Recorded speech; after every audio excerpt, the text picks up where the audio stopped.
வீட்டில் யாராச்சும் கெஸ்ட்டு வந்துட்டா டக்குன்னு ஒரு ஸ்வீட் செய்யணுமா, அப்போ இந்த ட்ராகன் ஃப்ரூட் அல்வாவை ட்ரை பண்ணி பாருங்கள். ஃபஸ்ட்டு ட்ராகன் ஃப்ரூட்டை நல்லா மிக்சியில் அரைச்சி எடுத்துக்கோங்க. நான் 2 ட்ராகன் ஃப்ரூட் எடுத்திருக்கேன். ஸோ 50 கிராம் கார்ன்ஃப்ளவர் ஆட் பண்ணிக்கிறேன். ட்ராகன் ஃப்ரூட்டையும் கார்ன்ஃப்ளவர் மாவையும் நல்லா மிக்ஸ் பண்ணிக்கோங்க. இப்போ ஒரு பேன் வச்சு கொஞ்சமாக ஆயில் ஆட் பண்ணி நட்ஸை ஃப்ரை பண்ணி எடுத்துக்கோங்க. உங்களுக்கு கீயோட டேஸ்ட் பிடிக்கும்னா நீங்கள் கீ ஆட் பண்ணிக்கலாம். இப்போ இந்த மிக்சரை ஒரு பேனில் ஆட் பண்ணி நல்லா கிண்டிக்கிட்டே இருக்கணும். இந்த ஸ்டேஜில் 200 கிராம் சுகர் ஆட் பண்ணிக்கிறேன்.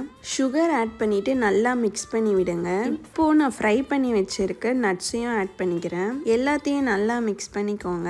அப்பப்போ நமக்கு தேவையான அளவு கீ ஆட் பண்ணிக்கிட்டே இருங்க.